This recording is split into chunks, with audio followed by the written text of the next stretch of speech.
For 80 BC, the world is about to go dark. Xerxes has arrived with 1 million men to burn the cradle of the West. Sparta does not bargain. Sparta does not fear. But tonight, even the stones of the Eurotas seem to tremble. Leonidas takes 300, not a rescue party, a funeral procession for an empire. They reach the Hot Gates, a narrow throat of rock where the mountain claws at the sea. Ground, the Phocian wall, are ruins of old stone. By dawn, it will be a monument of bone. The horizon breaks. A golden tide of Medes. They see 300 men and they laugh. Xerxes demands their spears. Leonidas gives him 2 words that will outlive the gods. Molon Labe, come and take them. The collision is not a fight. It is beginning of legacy. The dory spears find the gaps. They don't just kill. They erase. For every Spartan that breathes, 100 Persians feed the mud. Day 1 ends in a mountain of meat. Xerxes is no longer laughing. He calls for his shadow, the Immortals, 10,000 faceless killers, the elite of the East, trained to never feel fear. They march in silence. The only sound is the silver of their armor and the wind in the pass. Leonidas hears them. He doesn't call for a shield wall. He calls for a feint. The Spartans turn their backs. They run. They look like men who have finally broken. The Immortals break their rank. They sprint into the trap. They forget the first rule of Sparta. The whistle blows. In a heartbeat, the 300 spin. The Phalanx is back. The Immortals faced warriors that they never saw before. Their silver masks shatter like glass. Here, in the dark, the long Spartan spear is a ghost. It strikes before the Immortal can see the hand.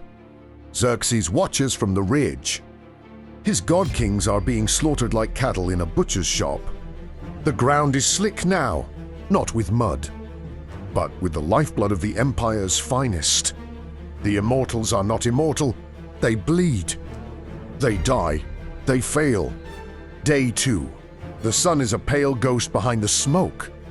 The Persians are broken, but the mountains have a secret. Ephialtes, a name that will rot in the mouth of every Greek for 1,000 years. For a handful of gold, he reveals the Anapaia path, a hidden track that leads behind the Spartan line. Leonidas hears the news from the scouts. The trap is closing. The Hot Gates are about to become a furnace. He orders the allies to retreat. Save yourselves for the wars to come. We stay. We have a law to keep. The 300 stand, not as soldiers anymore, but as monuments. They eat their final meal in the dirt. Dawn of the 3rd day. The Persians are in front. The Immortals are behind. The circle is complete. Leonidas leads them into the wide part of the pass. No more walls. Just the fury of the dying. Their spears shatter. They fight with swords. Their swords break. They fight with hands and teeth. Leonidas falls. A forest of arrows finds the king, but the 300 do not leave him. They fight over his corpse like wolves. For times, they push the empire back just to hold their king. Xerxes is terrified. He refuses to send more men. He orders the archers to end it from afar. The sky goes black, not with clouds, but with the arrows of a coward who fears to face them. The last of the 300 don't hide. They don't cower. They look up, and they smile. One final breath. One final Sparta. Then, silence. He orders the king's head removed. A sign of his victory, but the head of a lion cannot be tamed by a jackal. Xerxes won the pass, but he lost the war. 300 men just taught a continent how to die for freedom. A year later, the plains of Plataea. The Spartans are back. This time, They aren't alone.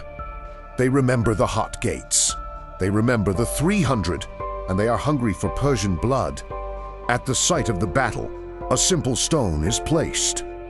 It doesn't tell of glory. It tells of duty. Leonidas is gone. But his name is a ghost that will haunt every tyrant for 3,000 years. We need 41 more to reach the 200. Will you hold the pass with us? Subscribe now